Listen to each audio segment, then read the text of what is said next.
Hi, everybody. I want to start off first by introducing myself. For those of you that aren't familiar with me, that don't know me yet, my name is Nikki. I'm Tabitha's youngest sister. I started the foundation 7 years ago. I think I actually started her Facebook page. It's called Justice for Tabitha 3 days after she died, 4 days. I started it as a way to let her family members and her friends know about the oncoming trial, what was going to be going on with the case, and it just spread from there. So, for those of you who aren't really familiar with Tabathas Story, 7 years ago on the night of May 10th, 2012, my 23-year-old sister, I was 21 at the time, she was murdered and set on fire by her ex-boyfriend, Gerald Eugene Combs. We always knew him and called him Eugene, or Gino, is what he was known by. We got the call. I got the call at 5:36 a.m. on May 11th. My mom called me and she was hysterically crying. You'll have to forgive me if I cry. I tend to almost every time. I don't think this is something that you can ever not cry about. But, my mom called me and she said that I needed to get to her house, and she wouldn't tell me what was wrong. I asked her many times what was going on. But she just told me to go get my grandma at her house and to meet at her house. And it was the first time in my life that I had ever heard my mom with that level of pain in her voice, and it's not something that you ever get over. And so I picked up my grandma, got to her house. I called her right before I got there, and we drove to my mom's house. And we got there, and there was 3 Indiana State police detectives, and they set us all down, and they said that they had found my sister's body burning in a car, and they suspected that Eugene had done it. They asked us if we knew where he may go, if there was anyone that he may stay with, and for about the next, I can't even remember how long it was, but it seemed like it was forever. It seemed like it was at least 10 hours. We were waiting for him to be caught by the police. And fortunately, his truck broke down in Kentucky. We're from Indiana, Seymour, Indiana is where this all happened at. And his truck broke down in Kentucky. And he stopped at a McDonald's, and that is where he was caught by the police. He had my nephew, who was 4 years old at the time, with him, Tabitha's son, and for that entire time, we did not know if he was alive or dead. We hoped and prayed that he was. We did not know if, maybe Eugene had done something to him as well. And so we were just waiting. We got the call, my sister, my oldest sister, Holly, and I got the call that he was found while we were at the funeral home trying to plan her funeral. And it was one of those things that was just an instant relief, but such a sadness too, because we knew that we were going to have to tell him that his mommy had died. And the police dropped him off, and we had to just spend the whole time. It's a blur trying to process everything. We got Clayton back, and we just spent our time in a daze for what seemed like weeks and months. It would seem like it was maybe 2 weeks after she had died before we were actually able to tell Clayton that his mom had passed away. They wanted us to wait until they were done with some of the investigation before we talked to him. That way, whatever Clayton saw was it was authentic. It wasn't swayed by anything else. So it was about 2 weeks later we were able to get him into the therapist office, and the therapist sat down with us. It was me and my mom, Clayton, my sister Holly, and my grandma. I think that was all that was there, but like I said, that this whole time is just it's a blur with a lot of things. That's how trauma works in our mind. It tries to block things out to protect us. So we sat in the therapist's office, and the therapist talked to Clayton and told him that his mommy had died that night. And Clayton has always had the same story since the night it happened. He never changed his story, and I don't believe that a 4-year-old would be able to lie about anything like this. And he told us that his mommy and his daddy were arguing, and that his daddy hit his mommy again and again in the face, in the chest, and the stomach, and that he pushed her down, and she got back up. And then he pushed her down again, and she never got back up again. And whether that was because, he had hit her down, we're not 100% sure. So he said that while she was laying on the ground, that she had blood covering her face. And at 4 years old, he walked into the bathroom. He got a wash rag and got it wet, and he started wiping the blood off of his mom's face. She never opened her eyes again, from what he said, but she told him that she loved him because her last moments on this earth, she knew she was going. She knew that Eugene was not going to help her, and he was not going to save her. And her last moments, she just wanted to tell her baby boy that she loved him. And I can only imagine how scared she was at that moment, knowing that she was dying and that her son was going to be left alone in that house with the man that murdered her. Eugene, was his father. And he always treated his son pretty good from what we've seen, except for the way that he treated his mom. Eugene was very verbally abusive to her. He was emotionally abusive to her. He was financially abusive to her. But as far as we knew, he never hit her until that night. I like to hope that Tabitha would have confided in me if he had hit her. But we know that with the nature of domestic violence, it's very shameful and it's hidden. And people often don't talk to their family members about that. But I pray that she would have told us.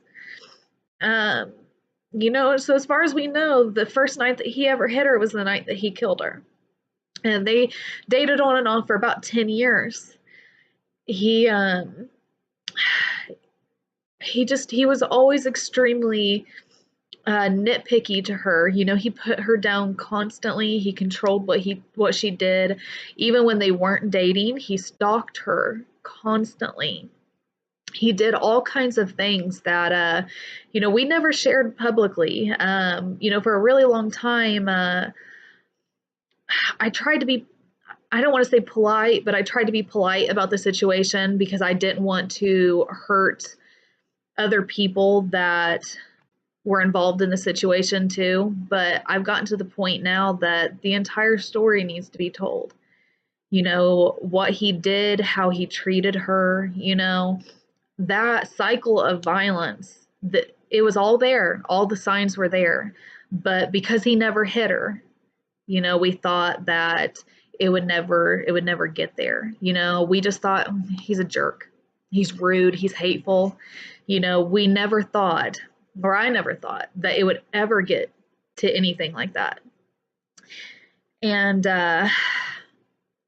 we went through all of the hearings and stuff after it happens, and ultimately he was given a plea deal.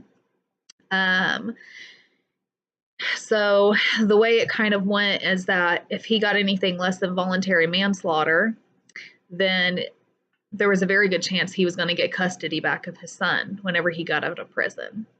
And if we went to trial, then we risked him getting out with something less and getting involuntary manslaughter, which happens way more than you think it does. So they ultimately decided that the plea deal would be the best choice instead of going to a trial. I have always said that I would never be happy with anything less than life in prison. I don't believe in the death penalty. As much as I hate him for what he did, and as much anger as I have, I do not believe in the death penalty. And I just wanted him to spend his life in prison. That's all I wanted, is for him to spend his life in prison because he took her life away.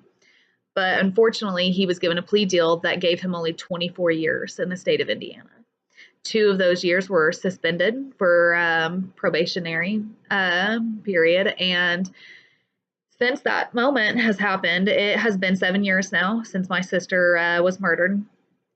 And he has had 12 years cut off automatically for good behavior. As long as he does nothing in prison, violent, he has 12 years automatically off, which he's been given.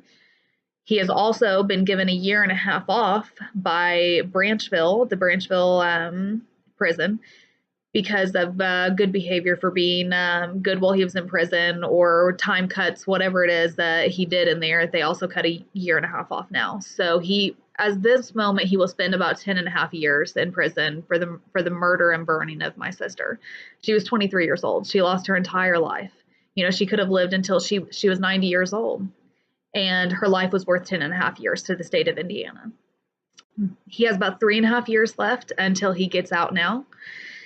And more time can be cut off at any period. We don't know, when it happens. We get an email, and usually they tend to cut about 6 months off at a time. So we're looking at about 3.5 years now, and part of the worst part of all of it was, when he murdered her, he took her body away from us as well at the end.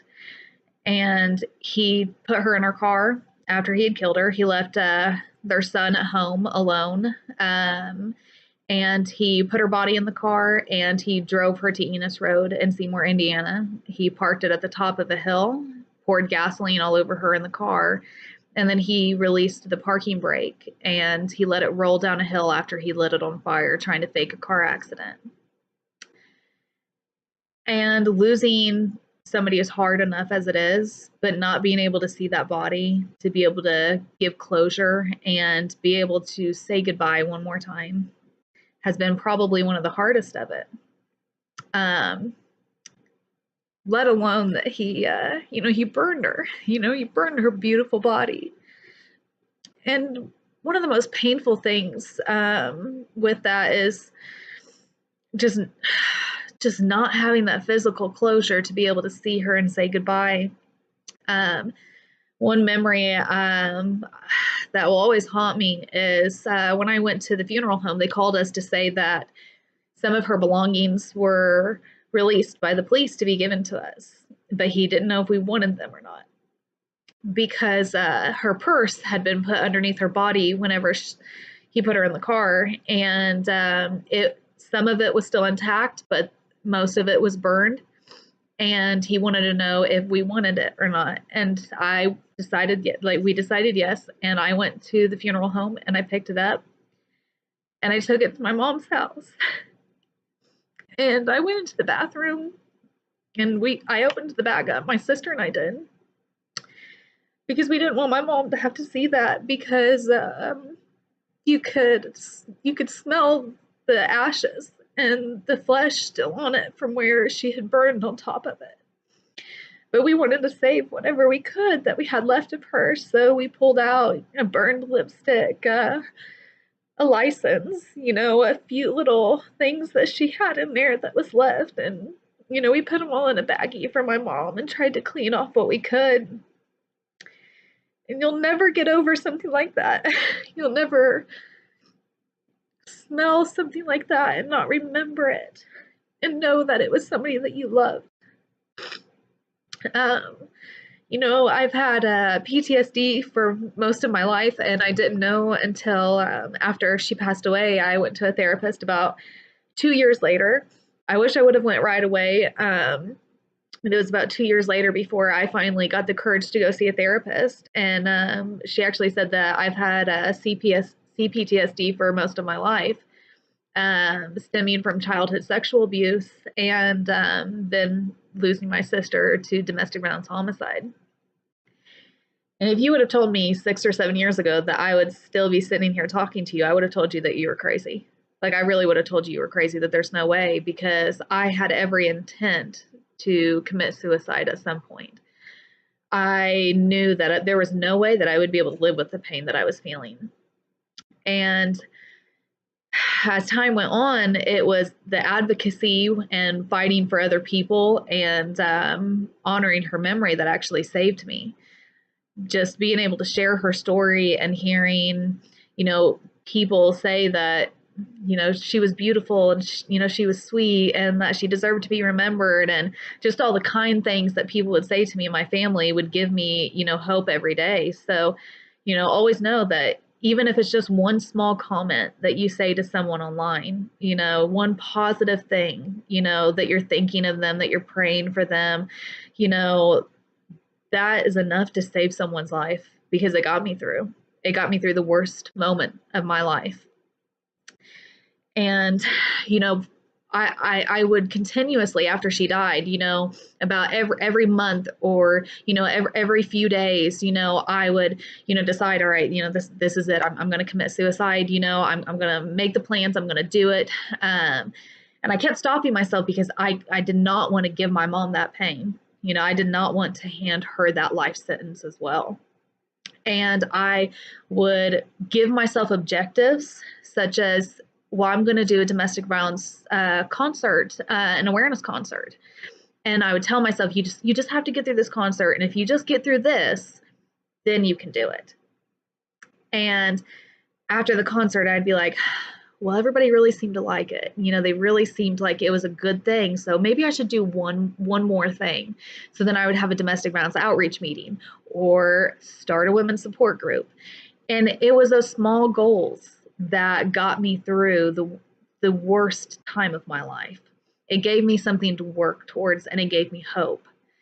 And I just want people to know that you can get through the worst circumstances in your life, that no matter what life throws at you, you can get through it, and you can move through it.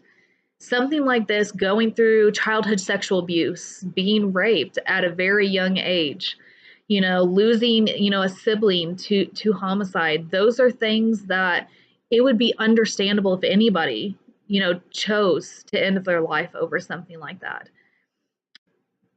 But it's also something that you can use to help advocate others. And that's something that I found, is that, you know, whenever life gives you something, you know, you have the power to say how it's going to change you. No one else can change you except for you. And life will throw you the hardest circumstances that you think that you will never make it through. But I can tell you that after 7 years of being in pain and anxiety and sadness, that I'm at the happiest now that I have ever been in my life. I had a beautiful daughter a year ago. She's 16 months old now, and she's saved my life. Everything that I do now, I do because I want a better world for her. You know, I started my advocacy for Tabitha to remember her, and now it's also for Amelia, because I want her to have a better world as she grows up. And I wanted to talk a little bit about all of this because I wanted to give someone else, I guess, maybe the courage to keep going, even whenever it seems like there's no hope. And I want to share one more story with you before I leave. For those of you out there that have lost a loved one, I believe that they are always with us. I still feel my sister constantly. I feel her around me. I feel her spirit. And one moment in particular will always stand out to me. And it was whenever I was about 7 months pregnant. One of my best friends was pregnant as well. She was a little farther along than I was, and she was getting ready to have her baby shower. So I was at Walmart trying to get a present for her. And I was in the book aisle, and I was looking for a children's book for her, and I just felt Tabitha next to me so strongly. Like, I just knew she was there, and I could feel her telling me, you know, Nikki, I want you to look to the left over here. Look at this. And I looked to the left, and there was a My Little Critter Collection book, which was one of her favorite books as a kid. And I picked that book up, and I opened it up just to the middle of the book, a random page, and it only had 7 words on it. And it said, I can take care of my little sister. And I knew in that moment that no matter where I went in life, that I had her with me and that we had never lost her. That we had lost a part of her, but that she was with us forever. And that gave me one of the greatest senses of peace that I've ever felt in my life. And it just shows you how powerful that love is. And that love is not just for other people. You don't just love other people. You need to love yourself as well. And you need to love yourself just as strong as you love other people. Because only you can save yourself. And only you can change yourself. And I know that you can do it.